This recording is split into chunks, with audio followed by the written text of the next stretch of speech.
Where's the ATM card? Let me handle it, Donald said to me as I battled cancer and endured a hospital stay. His triumphant smirk hinted at sinister intentions now that he possessed the ATM card. Just so you know, there's $500,000 in there. Handle it well, I informed him, trusting him not just as my husband but also as a part of my carefully laid plan. I disclosed the ATM card's location, aware of the risks but determined to turn the tables. When I returned home hoping to retrieve some belongings, I found a divorce application on the table, confirming my suspicions. The ATM card was gone, the operation successful.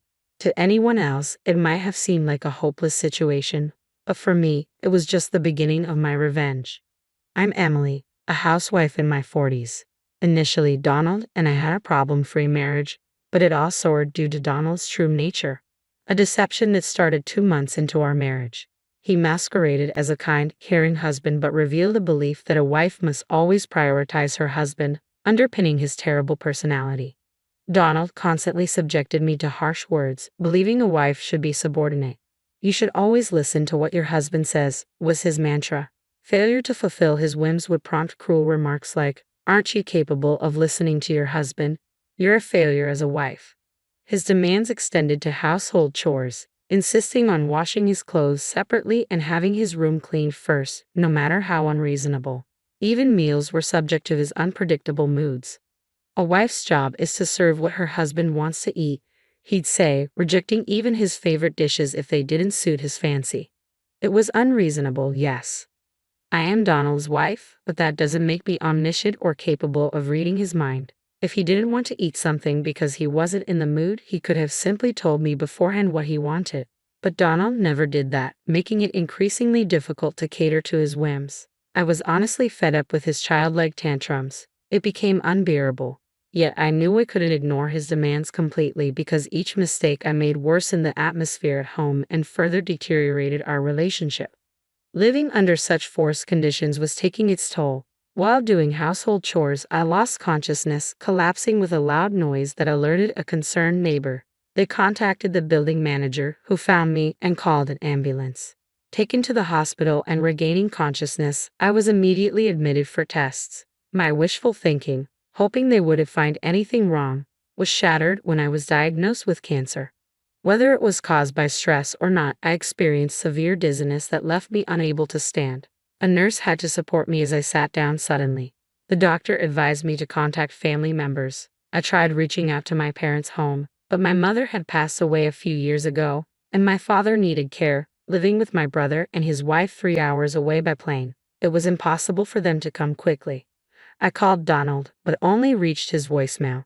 Leaving a message, I realized he had turned off notifications for messages from me, likely meaning he wouldn't notice it promptly. I could have gone to retrieve my belongings myself, but the doctor advised against it, so I reluctantly gave up on that idea. Hours later, Donald finally contacted me with a brief message. "I'll come to the hospital tomorrow. Wait for me." His message lacked any concern for my condition, leaving me uncertain if he would even bring my necessities. His indifference felt like a heavy burden. Earlier, I had explicitly asked Donald to bring my belongings that day. I urgently needed a change of clothes and toiletries left at home. Despite my repeated messages, there was no response. After hours of distress, Donald finally read my messages and bluntly replied, "Shut up and be quiet." Considering my urgent need due to being hospitalized for cancer, his response was shockingly disappointing. Honestly, I hadn't expected much from Donald to begin with. True to form, he didn't show up at the hospital that day. I tried to be realistic, but a part of me couldn't let go of hope, making my first day in the hospital even more difficult. The nurses sympathized with me, which only added to my emotional pain. The next day around noon, just as promised, Donald showed up. Casually, he remarked, "You look healthier than I thought. I expected you to be more frail." His comment infuriated me. "Just put down the bags and leave," I said angrily. Tilting his head, Donald responded, "What bags?" My frustration boiled over. Wasn't he supposed to bring my things? Unable to contain my anger, I glared at him. "What's that look for?" he snapped back, clearly annoyed. His unreasonable behavior pushed me to my limit, but I tried to stay calm. "Then why are you here if you didn't bring my things?" "There's no point." "I had another errand," Donald replied in a confused tone to my angry question. "Another errand?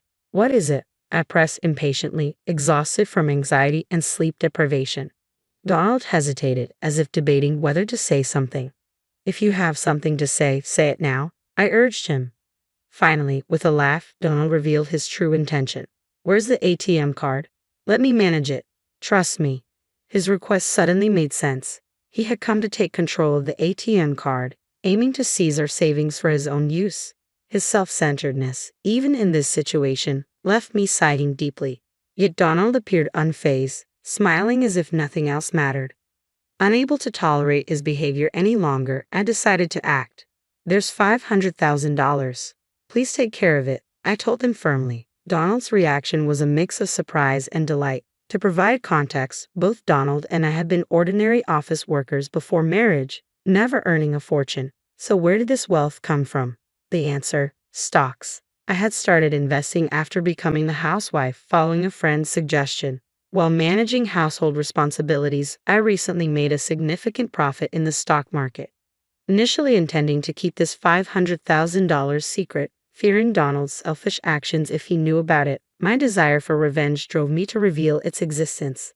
Donald's reaction to the unexpectedly large amount confirmed my suspicions. Smiling gently at him, I said, "The ATM card is in the third drawer of the shelf. You'll manage it, right?" Donald seemed dumbstruck but quickly regained his composure. "Understood," he replied energetically. It appeared he had fallen perfectly into the trap. "I'll leave the rest to you," I said as he briskly left the room. Unaware of the obvious trap, Donald seemed convinced everything was going according to his plan. However, withdrawing such a large sum wouldn't be easy. Fortunately, it was a holiday, and the bank's counters were closed. Donald, occupied with work the next day, wouldn't likely withdraw the money until the evening, giving me enough time to execute my revenge plan after discussing it with my doctor. I was granted permission to leave the hospital briefly, and tomorrow my revenge would unfold. Unable to wait until then, I decided to return home to retrieve my belongings. This was merely a pretext. My real goal lay elsewhere. Despite missing home dearly even for just a day, I knew Donald would be at work, leaving the house empty. Upon entering, I spotted two papers on the living room table, a divorce application and a hastily written letter.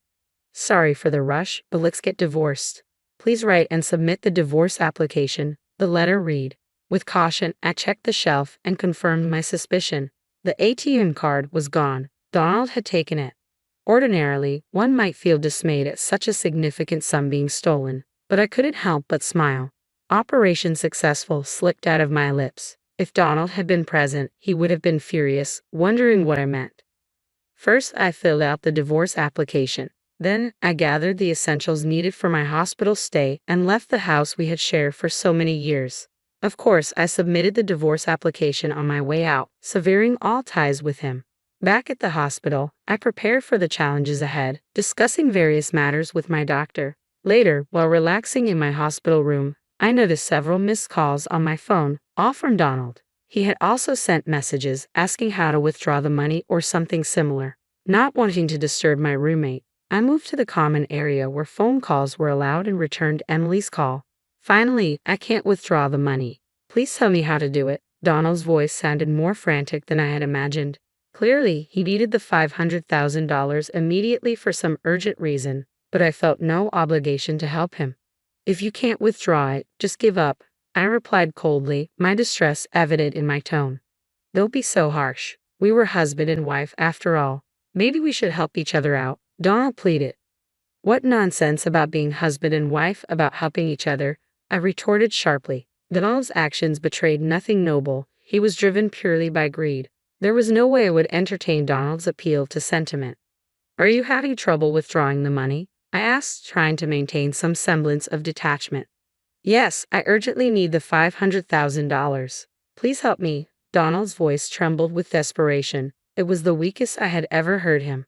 The thought of Donald being so cornered almost made me laugh, but I decided to confront him with the harsh reality. "The method is correct, but the ATM card you have now won't work anymore," I stated bluntly. Donald's voice rose in disbelief. "What do you mean? Normally, an ATM card should work."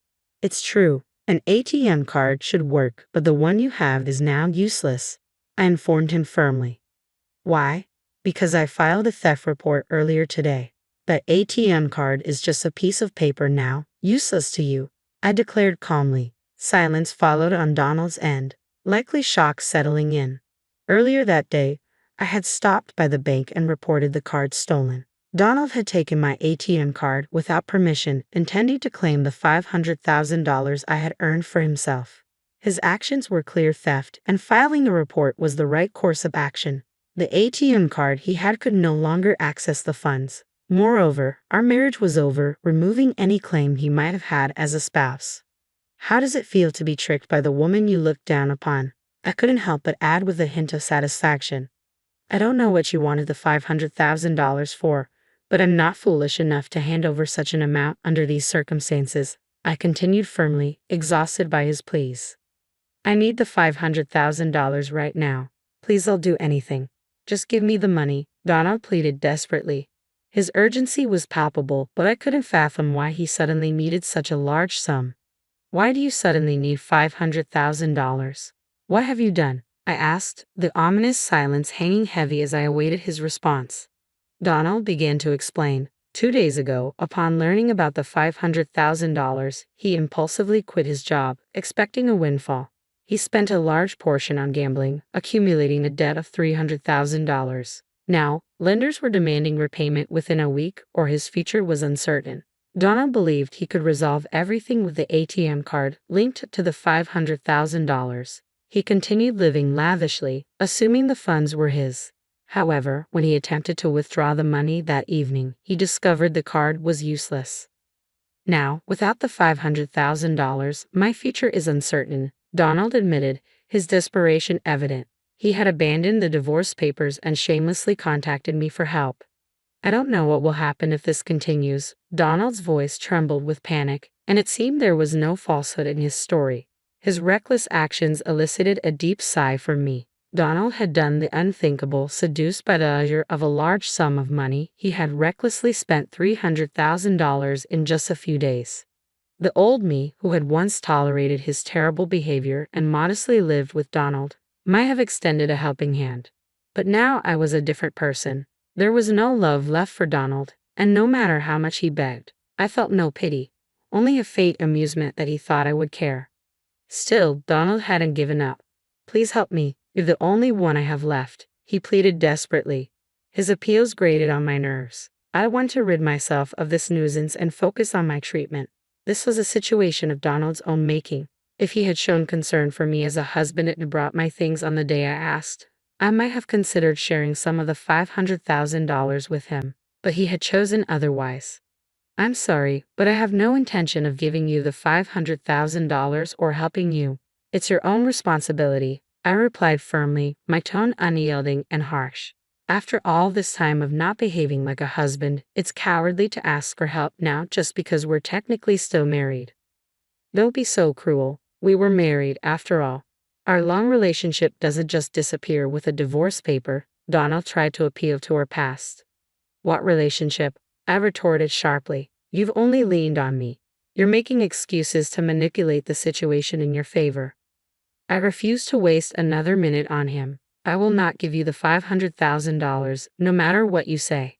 Donald's desperation escalated. Please, Emily, I'm begging you. You're the only one I can turn to. If you abandon me, I don't know what will happen to me. Donald's tone implied blame directed at me for his predicament. But it was Donald's reckless spending that had brought him to this point. If only he hadn't splurged so carelessly, he wouldn't be facing such a dire future. If he hadn't cut me off thinking he had access to money, none of this would have happened.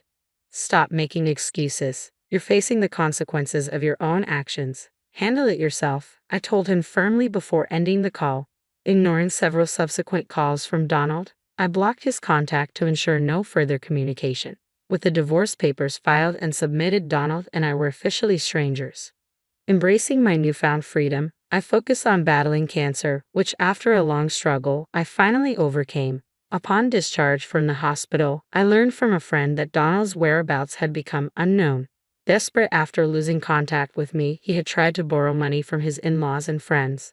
However, his urgent request for $300,000 raised suspicions, and no one lent him a penny. Donald's fate remained a mystery to me. but it was clear he was enduring more suffering than he could have imagined. A sense of deep satisfaction washed over me. Post-cancer, I moved out of the house I had shared with Donald, found a new home, and began working from home, relishing my independence. Thankfully, my finances were secure. Occasionally asked by friends if I would find new love, memories of my tumultuous life with Donald discouraged any thoughts of remarriage. I preferred the freedom of living alone.